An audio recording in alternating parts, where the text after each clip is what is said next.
Good morning, everyone. Good morning. Let's see if we can get a little volume here. It is 9 o'clock. It is Tuesday, somewhere east of the Mississippi. This is the Calling for Youth program, and my name is Bob Riggs. Good morning, and this is Kristy Jacobs.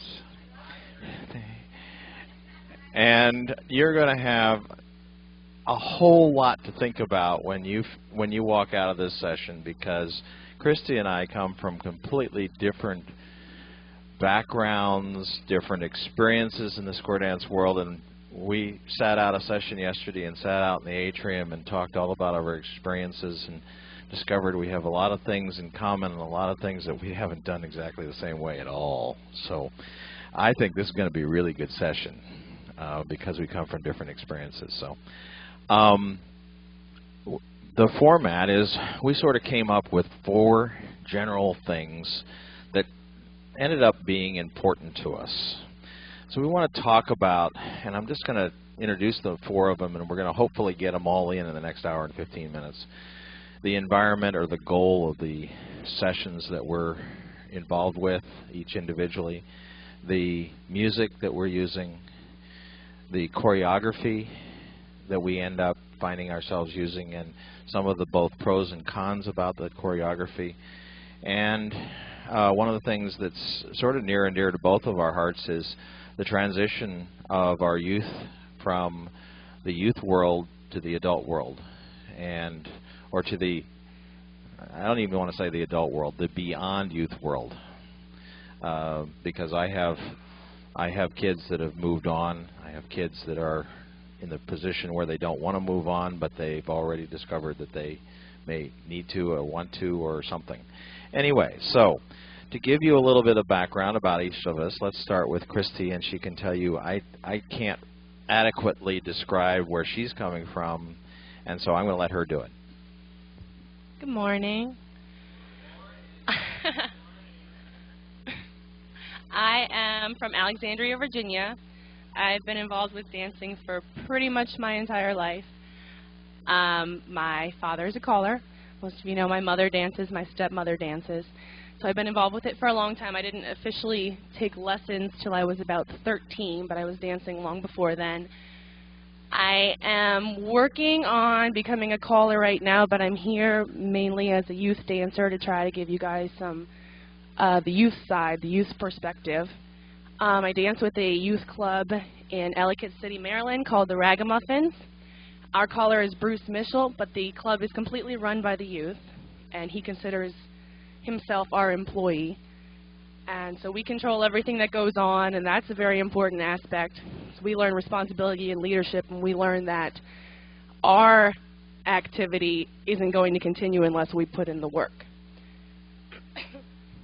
And we're also very involved in the festivals around the area running the youth halls. So I have a little bit of experience working with youth dancers. I have a lot of experience dancing with youth dancers, and hopefully we'll be able to look at that perspective a little bit today. Bob? Okay. I started dancing in 1974 as a college graduate with the Aggie Haylofters at Colorado State University in Colorado. I started calling a year later, and so my experience is sort of the experience of calling as a post-college young person. At the time, there were many of us who were in that environment. The group was probably close to 100 in size at the college. It involved recreational dancing as well as performance dancing, a performance team. And I participated as caller and coach of that team during the late 70s. That was a double square, 2 couples on the side, royal set kind of performance team, and we danced all around the region. I have called virtually continuously since that time in various forums, adults, youth. I'm fairly well known as a party caller who calls youth parties, adult parties, have done literally hundreds of those, and I tell people that I call for 10 times more dancers a year in the non-dancing world than I do in the dancing world. Because I believe that the rough numbers for last year were between 5,000 and 8,000 people that I called for that were brand new to the activity, who did not know what a circle left was beyond the English that that describes. About 5 years ago, in 1999, I was asked to be the caller, coach, instructor for a youth team in the Colorado area called the Rocky Mountain Dancers. And we were going to put together a youth team to go to Anaheim to be part of a pageant that never happened. It was a pageant in California at the Anaheim convention that, because the person who really wanted to do the pageant passed away before the Anaheim convention, and he was the one who was really going to fund it. It was sort of personal money there. But we went ahead and said, you know, we can put together a team. The team was predominantly second-generation dancers, including 2 of my daughters, I have 3 daughters. They've all danced since 9 months before they were born, and they continue to dance today. So I've grown up as a caller, having kids as youth, and asking them, well, what did you think of that? And getting very frank answers, as our youth will tell us. That group, the Colorado Rocky Mountain Dancers, has been to every national since then, has performed. Last summer we took 26 of us and went to the Ukraine and showed the American folk dancing, and I have a DVD of a set of the screenshots, or some of the pictures. We took over 5,000 pictures in 16 days of that trip, and we have pictures of the other teams that were there and so on. So that's a little off the track, but it gives you an idea of where I'm coming from when we talk about it. Let's move from sort of our past into our futures and where we think square dancing is. Let's talk about the environment and the goals. Do you want to go first, or do you want me to? I know that our club differs a lot from Bob's, because ours is solely for recreational and social purposes, and he focuses a lot on performance aspects. So we're really there just to show the youth a good time, to entertain them, to make sure they have fun, and to provide an atmosphere where they're meeting friends, where they're making real relationships with people. I think the relationships are really one of the most important aspects of our club, and we've become such a family, such a unit that really all works together and all cares. And the caller plays a big part in that. It's important that you have a relationship with your dancers.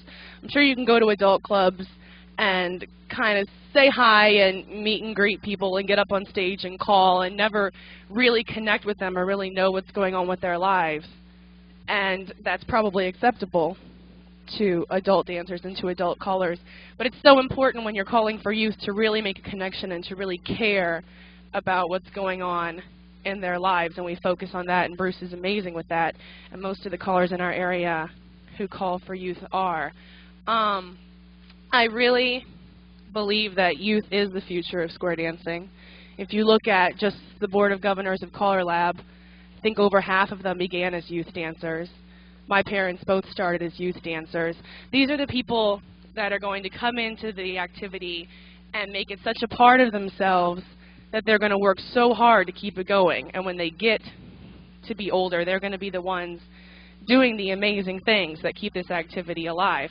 So it's so important to pull them in and to make them really, truly care, and to give them the skills to continue and the will to continue. And I think that's the first thing that you really have to believe when you decide you want to call for the youth, is you have to not just say that youth are the future of square dancing, but really believe it and really mean it. And I really feel it with my whole heart. And I know my caller does. I know a lot of the people here do. But I also hear a lot of people say it, and I'm not sure that I really believe them when they say it. It takes a lot of commitment and a lot of dedication, and I think more so than calling with adult clubs. You have to really care. You have to really care about kids. You have to like kids to begin with, and you have to really want them to succeed and really want them to stay in the activity, and you have to understand how important it is. That's all a little bit off the subject.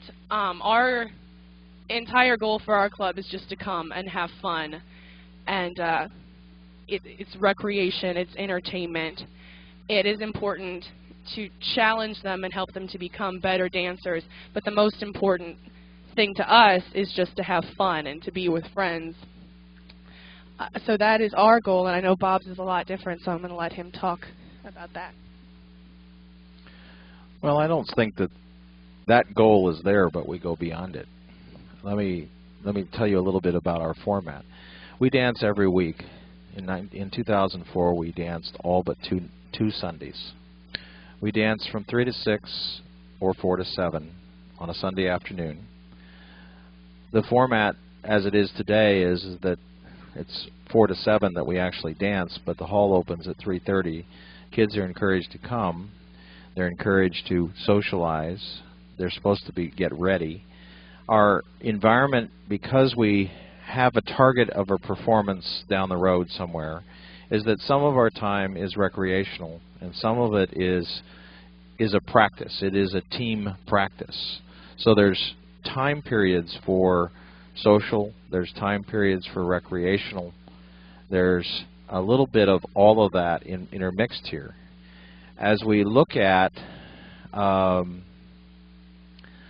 what we do on a given Sunday, we have different things that we do different Sundays of the month. For example, something that we started this year is on the third Sunday of every month we hold an open dance. It's advertised, we are members of the local council, it's advertised as a high energy mainstream dance. Now what do we mean by high energy? We mean 130 beats a minute and there's no extra time between calls. So you're not going to get what you normally find in the square dance world where the caller's waiting for the floor. Thank you. Thank you. For the tape, that was a delivery of a cable that I needed. So our environment is multifaceted in that we're trying to deliver fun, fellowship, and what the team's aspect of it is, and I don't want to take all the time because I could talk about this for a week and I wouldn't be done, so stop me if I get carried away here. But I look at youth activities in a way that is very, very different. My kids have been involved in music, competitive sports, and dance for their entire growing up period. They're involved in competitive soccer. And the reason why I bring up competitive soccer is that square dancing can be a sport. And it often is. And so one of the aspects I want you to think about as you're thinking about youth in your area is, what if we made it a sport? Now, I don't want to carry that to, right now I don't want to carry that into a discussion of competitive versus non-competitive. Okay?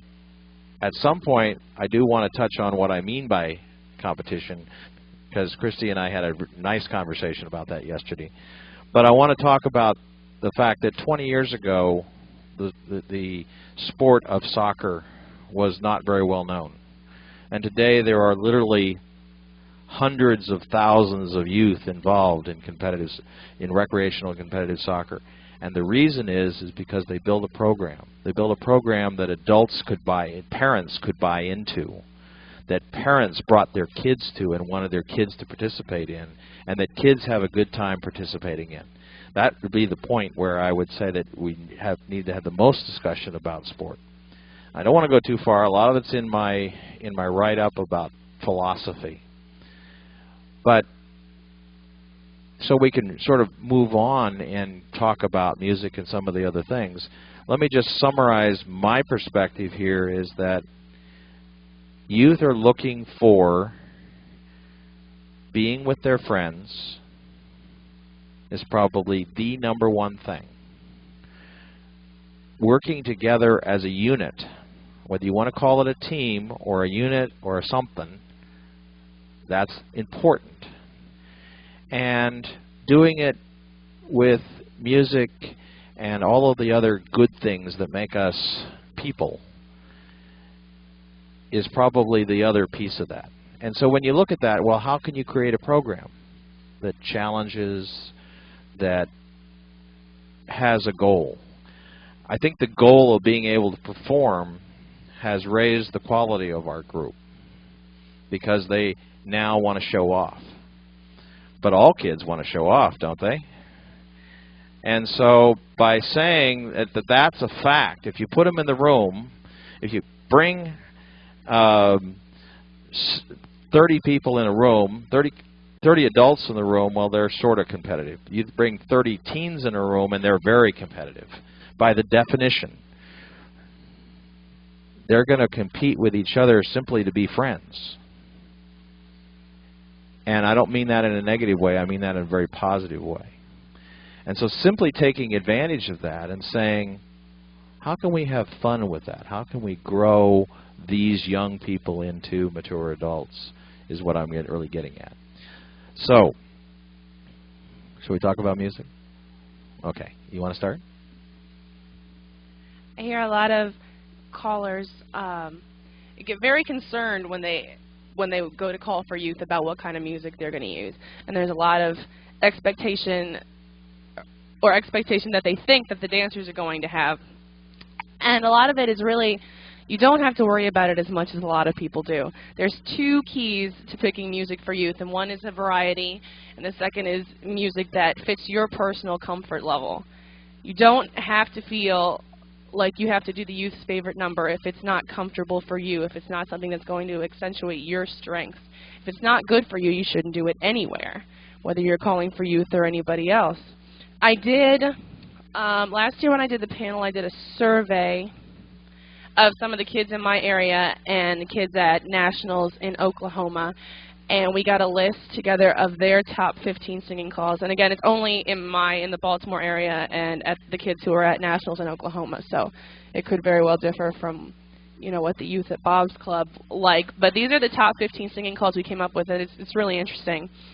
Pink Cadillac, Fisherman's Luck, Light the Candles, Neutron Dance, Who's Your Daddy, Devil Went Down to Georgia, Butterfly Kisses, Will It Go Round in Circles, Good Night Sweetheart, Friends in Low Places, Sold, Sweet Country Music, Old Time Rock and Roll, American Pie, and Amarillo by Morning. And what you notice from the list is that there is a lot of variety. There's a lot of different stuff that they like. It doesn't have to be a song that's on the radio that they know. It doesn't have to be some really high energy techno beat. They'll like that, but they like a variety. They don't like to hear the same things over and over and over again. So music really does not have to be that scary. We have Pink Cadillac is the first one on here, and I know in our area that's a big song. Everybody likes it. Tim Mariner comes to our area a lot and calls Pink Cadillac, so we've all heard him do that. And I would hate to see a caller who's more comfortable with some country songs, who maybe doesn't have that kind of styling, come in and try to do Pink Cadillac when we've heard Tim Mariner do it. You have to stay within your comfort zone and you know, use music that you're comfortable with. And the youth will be pretty accepting. If you can perform a song well, it doesn't matter what it is, as long as you're performing well and you're entertaining the youth. So those are the 2 keys, really, are variety and your comfort level. It's also important to have a strong, steady beat. Youth like to feel the music, to really feel the beat, to really have it internally. That's what I have for music, I think. Bob?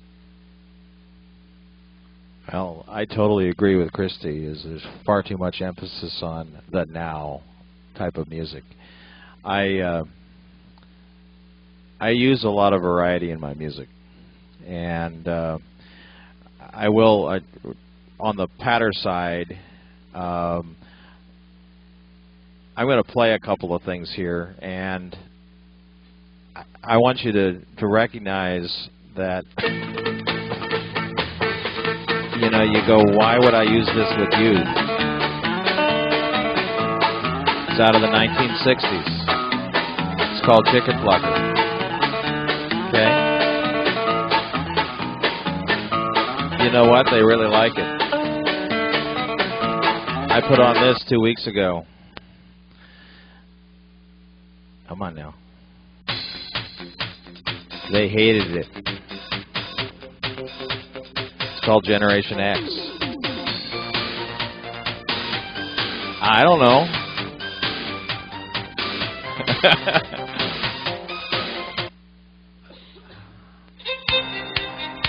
They like this.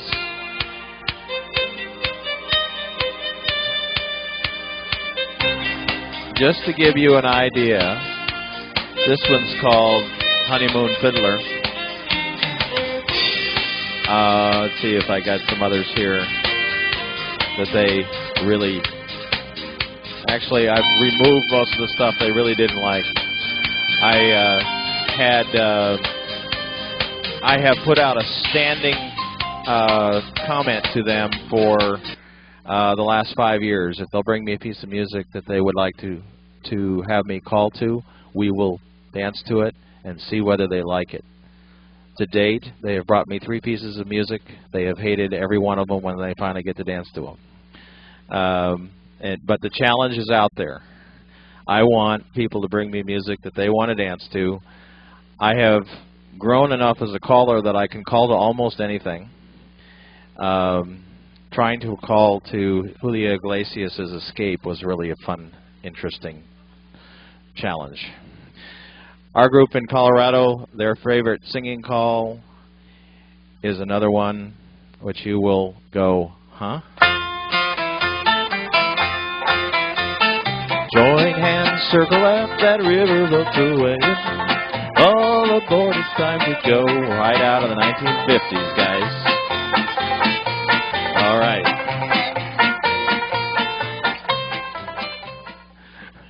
Well, what's interesting is when I say, okay, what singing call you want to do, that's the one they ask for. Okay?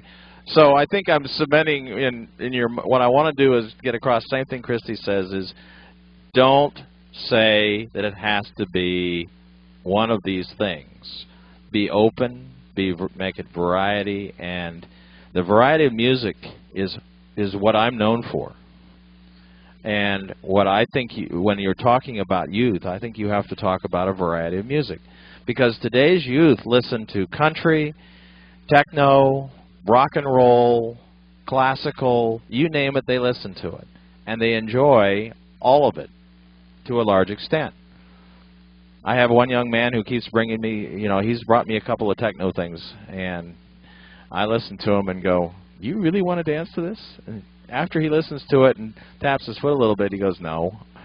And so that's sort of the ones that have gotten canceled. But that's where music is don't make a big deal out of it. Find something, I agree with Kristy, find something that's comfortable for you if you're going to call for youth. Something that's got a solid beat, something you can crank up to. That was running 125, and I can run it up to 135. High energy means moving. That's what it means. When we have callers come in once a month to call these high energy dances, they say, well, what do you mean?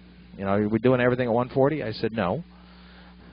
We're not. We're not dancing 140 and 150. We're dancing at 130, but there's no extra time between calls. So don't pause for the floor. You're calling the timing of the call. Don't leave extra. Don't clip time because those kids will know it. And they won't like it. And I think as callers, you all know what clipping time means. So what you need to do is just call. I can close my eyes and I can call, and they'll be with me when I open them again. Because I'm not having to wait. I'm not having to check out this side of the floor is going slower than this side of the floor, and I can keep them all together. That's important. Choreography? All right. Moving on, choreography. I think one of the things that bothers me the most about youth dancing today is this issue of choreography. There's a lot of calling down to youth that I see. And youth, I think, will pick up new concepts quicker than anybody. So if anything, we should be, you know, calling a little bit harder to them than they would to our adult dancers. I know if I take a square of youth from our club into the Plus Hall or to do a DBD hour somewhere, we're going to be one of the best squares out there because we've been prepared. We've learned how to dance. We've learned how to do the tough stuff. There's a lot of kids that come to our festivals that are having a hard time dancing the mainstream in the youth hall, and it's because they're not being prepared. They need to be challenged. I know Bob does DBD at his club, and I think that's wonderful. And you should workshop calls. You should do anything, creative choreography, anything to keep their brains working, to keep them thinking, because if you do the same things over and over again, they're going to get bored. I know when we go to nationals, you see a lot of kids come up asking the caller to speed up the music, speed up the music. I don't believe that they really want the music sped up. I don't believe that they really want to go at such a quick pace. I don't believe they want the music moving that fast. I think they're just bored. I think they're sick of doing the same figures over and over again, and they're looking for some way to make it more interesting. And that seems to be the only way that they know. When you come into a hall and we keep hearing head square through 4 every time a figure begins, it gets really old and youth get bored very easily. So you have to keep it interesting and you have to challenge them. You have to really work their brains, and you can get so much out of them. And there's so much that you can do with them because they are young and they do have the energy and they pick up things very quickly. And there's too much cueing the dancers, cueing the calls on the tough stuff. Try it and don't cue it and see if they make it through it, and then go back and do it again if there's a problem and help them out. But we don't need to cue them all the time. We don't have to tell them what to do all the time. We need to trust that they are good dancers and that they can do it themselves and that they don't always need our help, because they don't. It is very important to have good timing. We don't like a lot of starting and stopping. We don't like a lot of empty space between calls. We really like the wind in your face dancing that I've heard a lot of people talk about this weekend, the constant motion, the constant flow. So it's important to have good timing. It's important to challenge the dancers. It's important to have variety in your calling, in your figures, to keep them guessing so it doesn't get stale, and never call down to them because they are capable of so much. There's a lot of dancers in our area. There seems to be kind of bad attitude about youth dancers sometimes. And you go into a hall and they don't seem to want to dance with you. They don't seem to want to square up with you. If they don't know you, when our kids come in, the people who know us are the first ones who want to square up with us because they know us. They know how well we dance. But people who don't know us, it'll take them a long time to warm up. They don't want to square up with us. We get in a square with them and they're trying to pull us around because they assume we don't know what we're doing. And it's absolutely not true. There are times when youth mess up, but I think it's for one of 2 reasons. Either the material is hard, which will cause any of us to mess up at some point, or they're just bored and they get sloppy and they lose concentration, they lose focus, they're thinking about other things, they're trying to find other ways to entertain themselves because they're bored with the level of the choreography. They get sloppy and they mess up and it doesn't look good, and then we have more of this stigma about youth calling. So choreography is so important, and I think it's one of the most overlooked things when we talk about youth calling. Everybody focuses on the music, everybody focuses on being funny and joking with them and making them laugh. And really what we need to be doing is working their brains, not to the point where they're no longer having fun, not to the point where we're running them into the ground and they can't think anymore. But we need to find a balance between challenging them and pushing them and also letting them be kids and letting them kick up their heels and have a good time. And if we find that balance, I think that's when we'll be successful with youth dancing. Bob?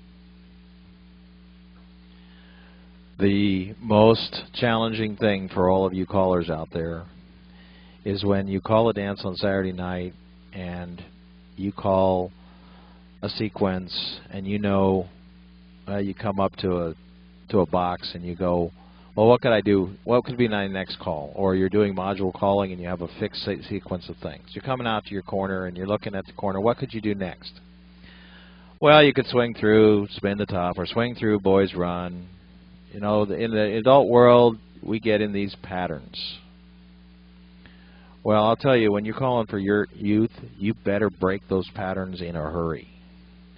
Because you need to be able to take the, if you're coming up, you've got basically 2 couple dancing that you're now in, you've got to come up with 20 different calls you could use there, varying the variety. You've got to break the mold in your head that says, oh, they might fail. Because the chances are they won't. The chances are they'll succeed at the call if you just are willing to take the chance and call it. I call Saturday night for adult groups. Sunday afternoon from 1 to 3 I teach a class of adults. I have 40-minute drive between that class and the youth group. In that 40 minutes I have to get myself out of 116 beats a minute to 130 beats a minute. I have to get myself out of the mold of being cautious and into the mold of being adventuresome. And that means that I'm going to move from the world of standard application to the extreme world of extended application in caller terminology. Same square dancing. You could call it extreme square dancing, but it's extended applications. Now, let me go. So the most important thing that I want to get across to you guys is don't limit yourself. If you're a psych caller, just let it go, because the kids will gobble it up. The other aspect of this is when you're teaching them. And I need to tell you guys this. I have taught 2 classes since October where I taught the entire mainstream program between 10 o'clock on Saturday morning and 4 o'clock on Sunday afternoon, and they went home to sleep and eat and do other things in between. Okay? I taught it in 10 hours. Okay? 2-6, whatever. 2-6 would be better because 10 is pushing it. Okay? Mostly pushing it for me, because it is absolutely an extreme experience.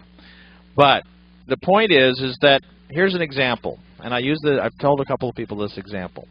If you say to a teen square, okay, imagine that you walk into the middle and you're toe-to-toe with your opposite couple, and I want you to just think about this, don't do it. Think about doing a pass-through and quarter into your little box 3 times and then pass through. You got that? Everybody got that in your head? Okay. Now, what I want you to do is now imagine doing it, starting with the right hand and going around that box, right, left, right, left, right. Okay? It's called square through. Okay? Let's do it. Put on the music and do it. Not only are they going to do it from a normal couple position, but they'll do it from half-sashayed position. They'll do it with 4 boys in the middle, 4 girls in it. They don't care. They'll do that call. That's all it took to teach that. Okay? You didn't have to walk around a quarter or a chair or whatever. You didn't have to use all the other techniques you use for adult classes. Recognizing that they're going to learn that fast. That you have to modify every teaching technique you use for adults and find a new way to teach it in the concept of youth is the message I want to get across to you. You got to think different. You're doing the same things. The one other thing on choreography is that you're going to have some styling differences. There's a significant difference between the styling that our youth uses because we're sort of pre-performance and the kinds of styling that is used at Kristy's group. We had a long conversation about this. Because we're pre-performance and the performance group is aimed at dancing in the style of the Cheyenne Mountain dancers who danced in the 1930s and 40s. All of our dancing that's done within the group is done hands up because that was the style of dancing. So even our modern Western is done hands up. When we go dance with other groups, we go to CALLERLAB definition. But we do that for a very specific reason because of where we're going with our target, our goal. The other aspect is if you watch our group do an Alamandar star, we were talking about Alamandars earlier today. Let's say the gents are in the middle, and we put either the gents or the ladies in the middle. We don't really care. The gents in the middle are doing what we call a leap step backwards. They're traveling at least a quarter and sometimes a third of the way around their center pivot point in one measure of music. Now, what are the girls doing on the outside? Exactly. The girls are traveling 15 to 20 feet on the outside. Well, this is their first aerial figure. This is their first chance to really show something. Now, they don't do it when they have adults in the square. They understand this. But when the kids are in the square, they're in flight.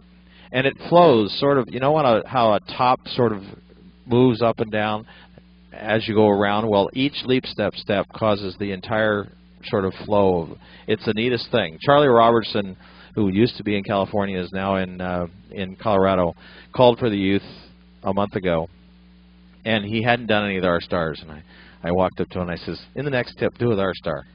Just see what happens. He said, what? What's going to go? I said, just do it. Well, I happened to be dancing, but I didn't see what happened. But he called into an Alamandar star, and the kids went up. And we call it going up. And they started floating, and his jaw dropped. He'd never seen anything like it. He had to do it again just to see it again. That's the form of excitement and energy that youth like, whether it's done there or done somewhere else.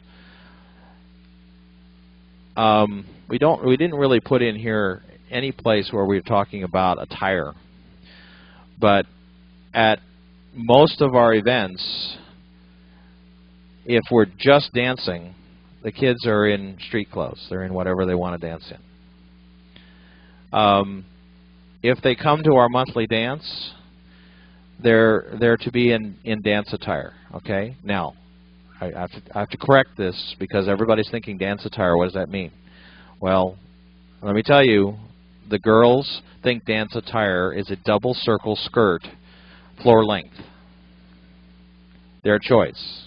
They've danced in short skirts with petticoats. They've danced in long skirts. They prefer a double circle skirt. Some of you say, what is a double circle skirt? Double circle skirt is got enough material in it to lift both hems over your head, and the front and the back are still on the floor. Okay, there's that much material in it. It flows. It feels nice. The girls love it. Every girl who comes and when people see it, it's actually a picture on the back of my business card, and I have some pictures of them. The girls, when they see us dancing, they say, what do I have to do to wear one of those? And the boys say, because we do some flying weather vanes and things like that, what do I have to do so I can fly those girls? That's the thing that draws people to our group. When I say a flying weather vane, I mean the fact that we've got a two-faced line, like in a star promenade, except we're moving fast enough that the girls are horizontal. They're off the ground. Handhold is very different. And the safeties and all of the things we go forward to get them there is we do a whole lot of stuff before anybody gets to fly. All the boys have to have finished growing and have started to muscle out. All the girls have to have attained a certain height and a certain strength before they're able to do that. So there are requirements. There is a bar to be met, both physically and mentally, in order to get here. That's part of the challenge. But you can see the excitement. You can see that this is why people want to do things. Now, they want to do it with their friends and all of that. We've got a little off track here. Do you want to address the attire thing a little bit? You want to look at it? Talk about it a little bit?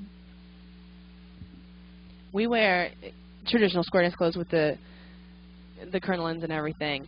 And a lot of people ask about attire. Do youth want to wear it? Do youth want to wear the the traditional clothes. We had a festival last year, and they switched it so that it wasn't square dance clothes weren't required during the day. You could wear regular clothes during the day. Well, me personally, I've always preferred to dance in the square dance clothes. It doesn't feel right dancing in jeans or anything like that. It doesn't feel right to me. But I thought I'd be the only one. And we all got ready and went downstairs, and all of our youth had their square dance clothes. All of them chose to wear them. So I don't think it's that big of an issue. And you find that at the beginning, people are a little uncomfortable with it because it's different, it's new, but when you get used to it, they really enjoy it. They really like wearing them. So that's what we do.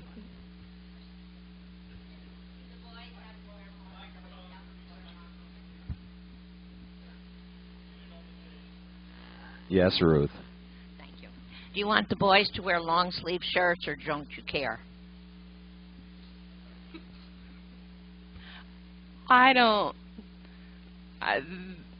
That whole argument, I don't care.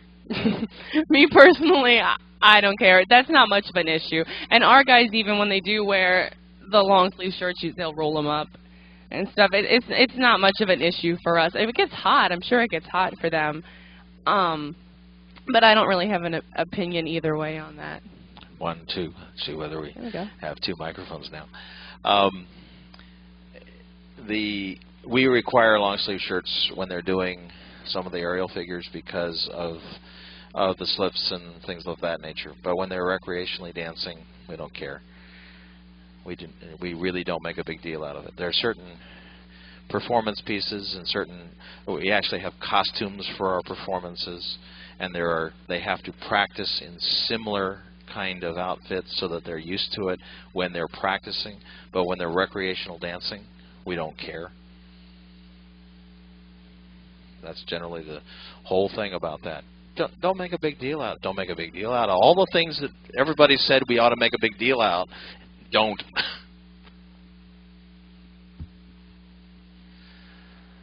Scott.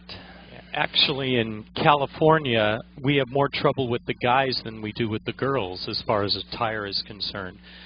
We have more problem with the guys not wearing the gang pants, that hang down here than we do with, we're always running around get a belt, type of thing. But the girls, as long as we leave them alone, we don't force them to wear whatever they want to wear. They gravitate to the square dance attire, So. Yeah. Yeah, that's exactly right. You're exactly right.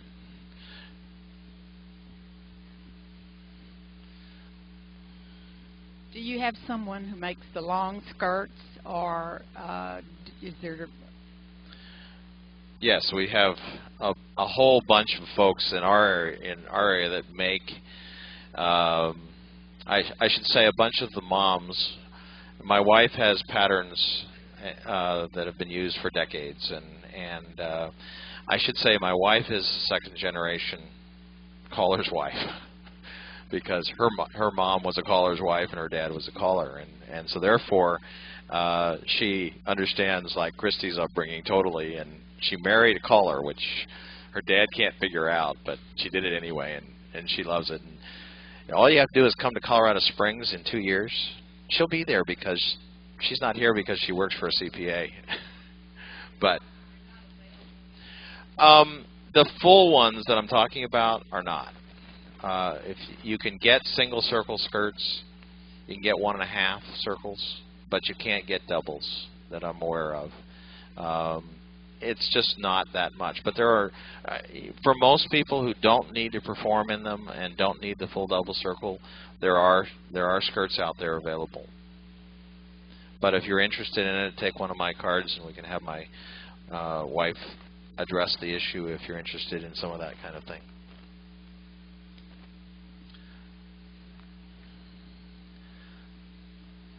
Got a couple of questions, and we got one more topic, but oh, thank you. Corbin Geis from Pennsylvania. I just wanted to go back in the midst of time whenever I was a younger dancer, and we had several parties throughout the year. And two of the ones that I remember the most that we had so much fun with was we had a skating party, and we had a swimming party just with the kids. And when we got together, we square danced on skates. And when we got in a swimming pool, we square danced in swimming pools. And I was wondering if you guys can touch on more of the gimmicky stuff and the like we did the other night with Tommy at the Wasco with the strobe lights or the glow sticks. He's talking about at our Wasco Festival this past weekend. We did a dance in the evening where everybody had glow sticks around their wrists and around their neck, and we turned off all the lights. And you just saw, you know, the glow sticks dancing. It looks so cool, and it's a lot of fun. They'll have so much fun. I don't want to, like...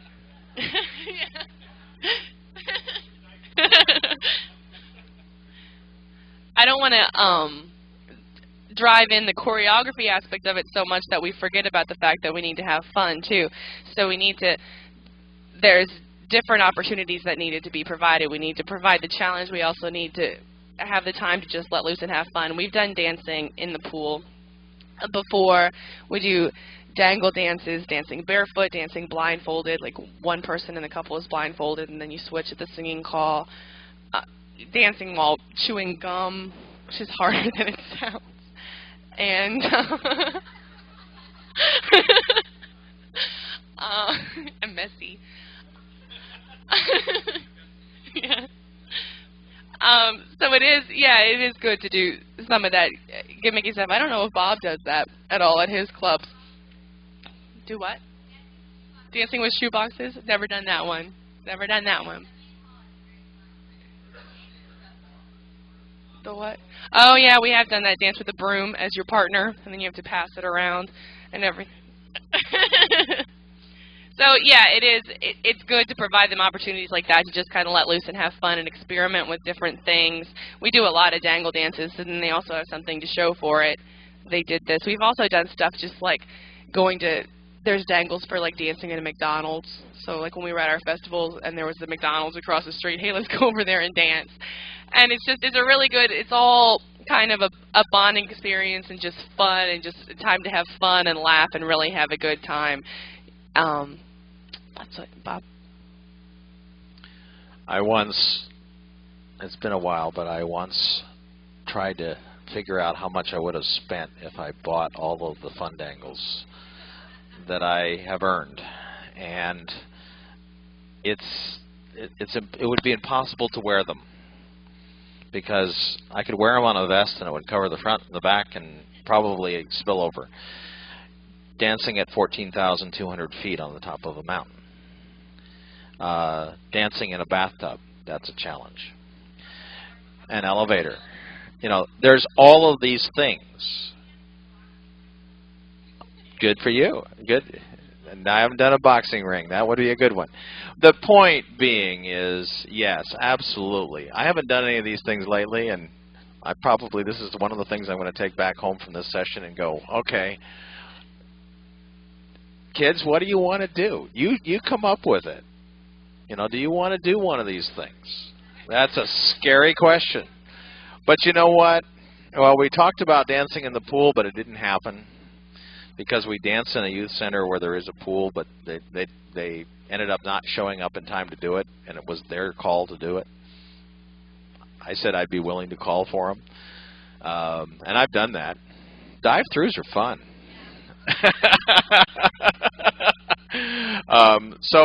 But the message here is have fun. And there's all sorts of mediums, always has been all sorts of mediums to do that. With whether they're youth or adults doesn't really matter. This subject is one where you can have fun with a group of people. Certainly doing it with youth adds that much more. The one topic, and we can move into questions. Oh, he's being a mic carrier, so if you have a question, he was going to bring it to you. He's a Mike Roy. Thank you, Roy. Yeah. Okay, that's Roy Gatto, who's offered to carry our mic around for us for questions. The last subject was sort of the transition to adulthood. I think we've covered on most of the topics we really wanted to. There is a handout up here that there's still copies of that both of us have. There's one for each of us that covers sort of our thoughts. They cover a lot of different territories, so I would get them both. The transition to adulthood, one of the things, it's been 5 years since our first group was formed, and we have some of those kids who are now in their early to mid-20s. And there's been this push to, they want to put an age on when they can no longer be with the group. And I've been saying, no, don't do that. You don't need to.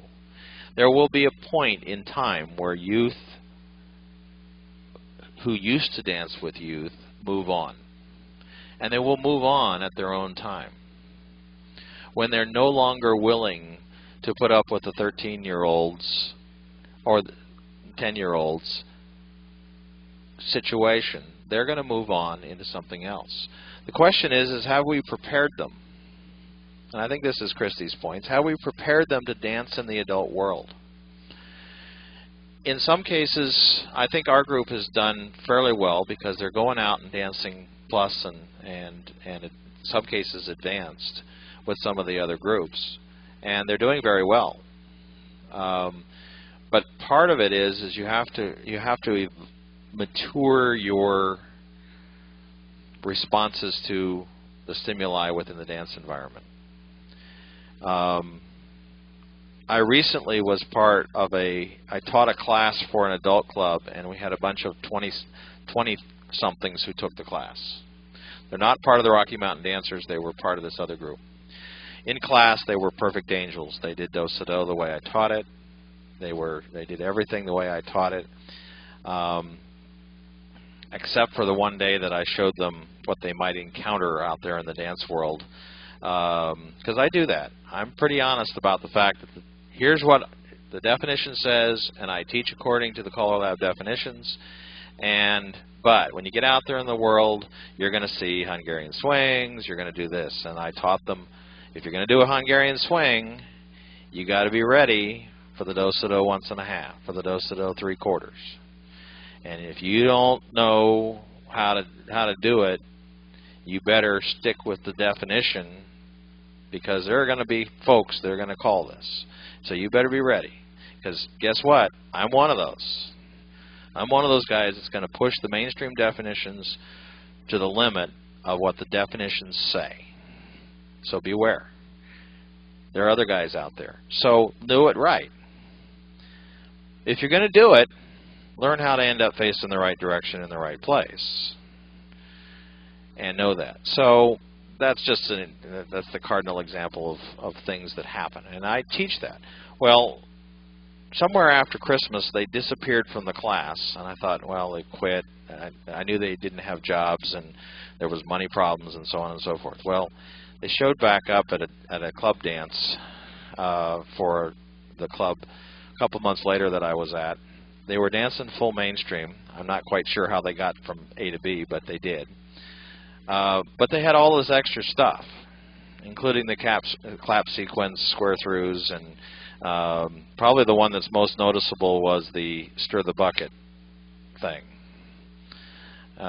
where they all go in the middle, they hook thumbs over the top, make a column out of it, and then they stir the bucket and turn one.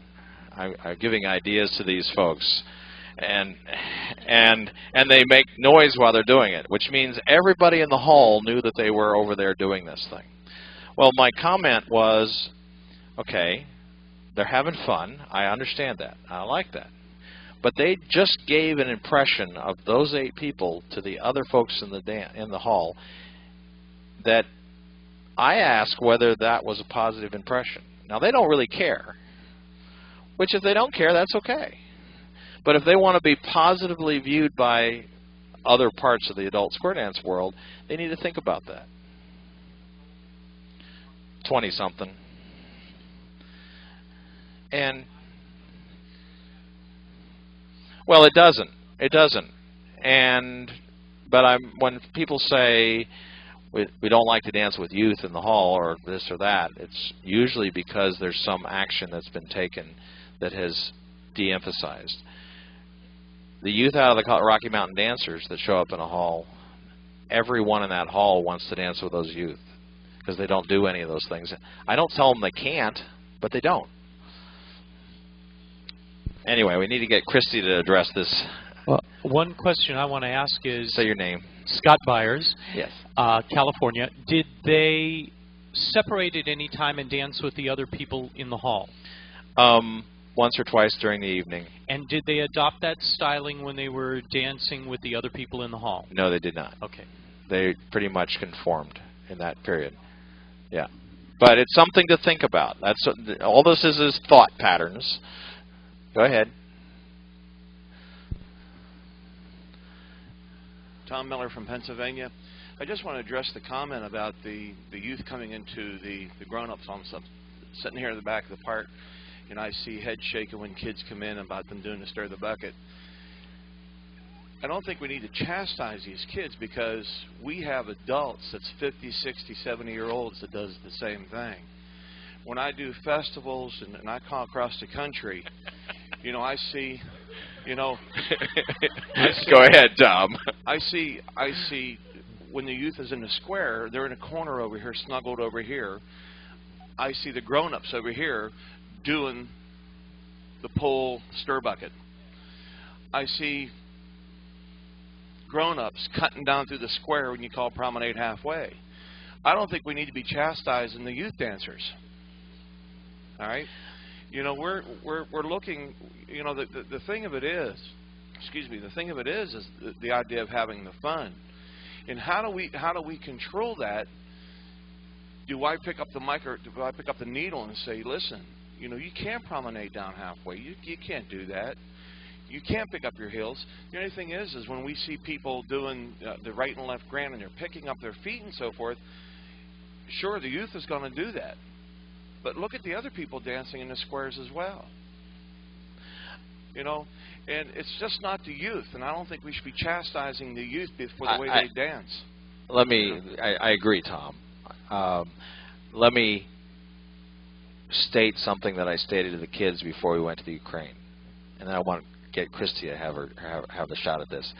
I said, when you're a youth, when you're someone who is not part of the typical part of the group, you have to ask yourself whether you care about what everybody else thinks or not. If you don't, I don't care whether. As a caller, I don't really care.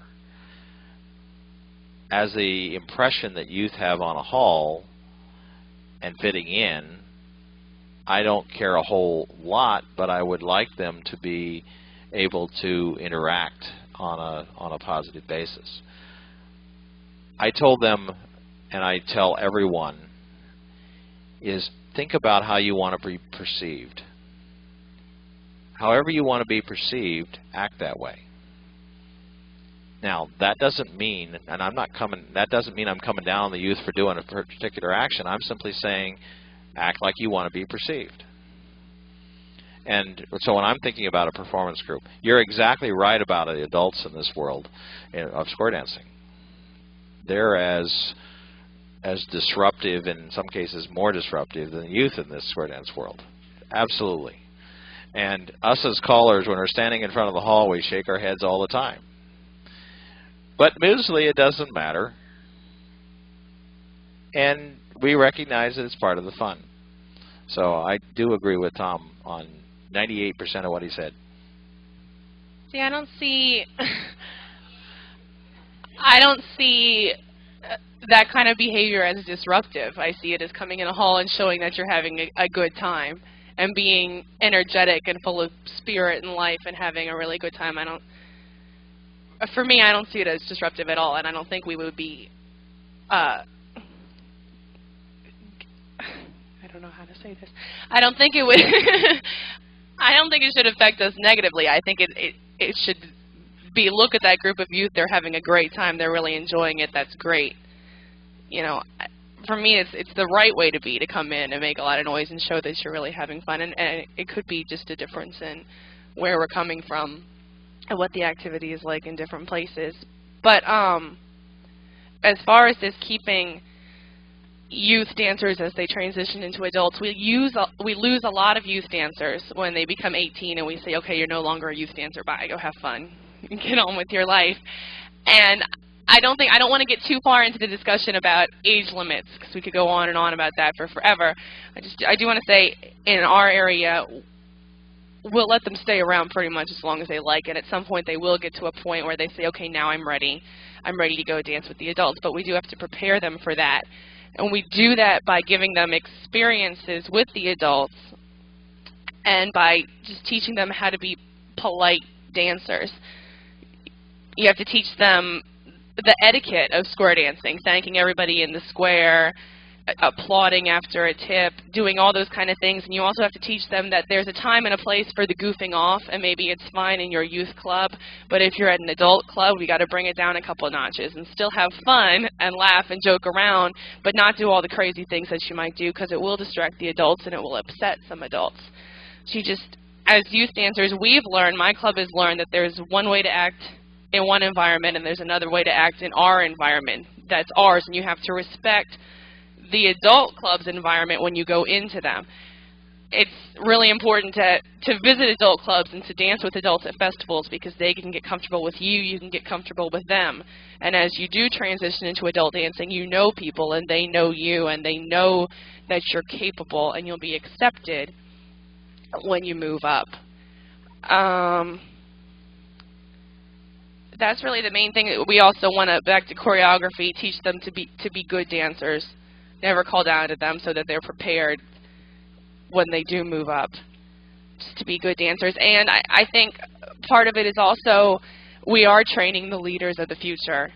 Like I said before, this is the future of square dancing, so we need to keep them involved in everything that is going on with their club, keep them involved. Our club has officers. We do all the work. I think it's really important to teach them leadership. Then they're going to end up being, you know, the adult club leaders and the people here at CALLERLAB who are doing the work. And I think we can answer some questions if anybody has some.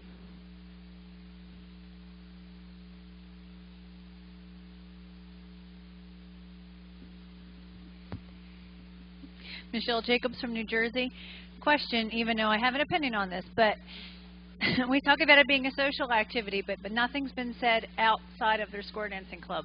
For both of you as panelists, do you do any extracurricular stuff with your group? And we do lots of extracurricular stuff, and we only get to meet once a month. Everybody's really busy, so we have 2.5-hour dances, and basically a half an hour, maybe 15 minutes at the beginning, 15 minutes at the end, or a half an hour at the beginning is basically just for socializing. We make sure there's enough time for socializing, because these kids don't get to see each other all the time.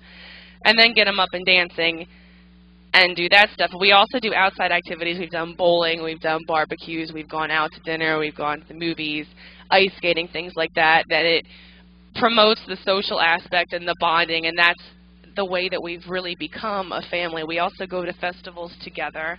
I know that I have stayed with Bruce and Judy Mitchell at many, many, many festivals. It's also because their daughter is one of my best friends. But they open their house to us. They involve us in anything that we're doing. We also go with Bruce, if he's calling at another club. If he's calling anywhere, we're there to support him. And that's another thing. You're giving to the youth, but they can give back to you, because they can be your best marketing tool. They're out there talking you up. My caller is so great, and they're there to support you when you're out doing things. So, yeah, we do a lot of stuff outside of just square dancing, and I think it's very important. We do some, probably not as much as we should. Part of it's because the geographic area that we cover is a very large area. We're covering from Fort Collins to Castle Rock, which is 85 miles north-south and probably 50 miles east-west, and we're drawing people from that entire geographic area. So it's very, very difficult. But we have done bowling. They did try to get together. I don't think it ever happened to go to the baseball game, the Rockies game. They have done some other activities with limited success. We've been we've got some other things on the fire now that we're trying to put together for social activities. But we represent 7 school systems, school districts, so we have different school programs. We have a lot of homeschoolers, so it's a really, really broad base. And the broader the base, the more difficult some of these things are to orchestrate. Yes? I'm Alicia Becker, USDA Youth Advisor. I'd like to know, in your youth clubs, how do you handle youth wanting to go other places out of the building? Do you have any certain rules that you have as far as leaving the building or anything like that? In our case, we do not have rules. There are, per se. However, there are some situations where we have had to go and, shall we say, find someone and say, you really shouldn't be here. You should be inside. Now, we are in a fairly large complex that has playgrounds outside, and we are in the afternoon. It's a good neighborhood, so it's not the security risk that it might be if it was another location. So we haven't particularly worried about it. Our biggest problem is what I was about to say doesn't fit on a tape. So we say the young pairings that occur within youth activities that are not staying in the hall, that are going off in a corner somewhere. Those are the ones that I'm actually most concerned with, because there's, we're talking about teenagers, and we're talking about the fact that there's an environment we need to keep that's positive and social, and if they want to go date, then they need to go date within this perspective of their environment and the rules of their parents, not the rules of our activity. So that would be the thing I would comment on about that. We don't have rules. We don't have any real concrete rules, but we do. I think it depends on age. We'll look after the younger kids a lot more, and it also falls to the older dancers. Like, I know me and some of the people my age tend to try to look after the younger kids, and make sure that they're up and dancing, and also make sure they're where they're supposed to be and they don't have any problems. And so there's no real concrete rules, but everybody kind of looks after everybody, and we pretty much know where everybody is, and if there's a problem, we take care of it. Yeah, I was going to say, Scott Byers, California. My 2 groups that I have, well, actually 3 groups that have kids in them. One of them is very similar to yours, only it's a wider, it takes all the way up to Nevada and down to several places. That's my Rugrats, which is based in Sacramento. And the groups there, most of my groups, I don't worry about it. Either it's a peer type of thing, or it's the parents are there.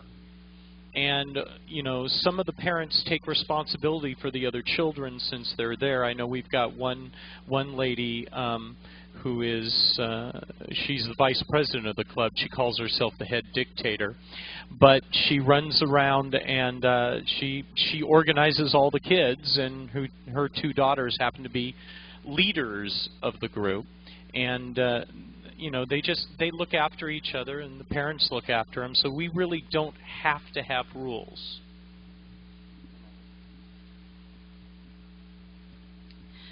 Ruth Riegelhaft-Herzig from Sunnyvale, California. Before my comment on this, I do want to say our kids wear jeans that fit. Okay, so it's not all of Northern California. Our kids wear jeans that fit. However, not all of them. Okay, so what I was going to say is that we do have a rule in our club, and the rule is that the younger kids must have either an adult or one of the older teens with them when they go outside to play. We have a situation, though, where our bathrooms are outside, so we have to make sure that everybody's being taken care of. They have to be allowed to go outside. We can't require they stay inside, or we'd have a big mess. So I just wanted... So we do have a rule, and that's the way we handle it. Either one of the kids that's 14 or older, or one of the adults needs to be with them. I think if we had any reason for the kids to go outside, we would have some sort of rule along that. I mean, they know they're not supposed to go somewhere, the younger kids, without an adult or an older dancer. That's just kind of understood, but we don't have much of a reason for them to leave, so it's not usually an issue. Roy Goddard from New Jersey. Just as a comment that's completely different from any of this, but keep in mind that everything that's been talked about here today can affect you economically. As an example, my wife and I were kind of overseeing the square dance programming for the Baltimore convention. And the youth, if you basically do all of the wrong things, they are not as inhibited about letting you know about it as adult dancers. For instance, they didn't want to be negative at Baltimore and give us a list of callers not to use in the youth hall. But what they did do is give us a list of callers they would prefer us to program in the youth hall. Because of the bad experiences they'd had in the past with callers calling down to them, just running the music at 160 and so forth, rather than say we don't want, they did it the right way. They took a positive approach and said, if you can, could you give preference to these callers who have shown the right attitude with the youth dancers?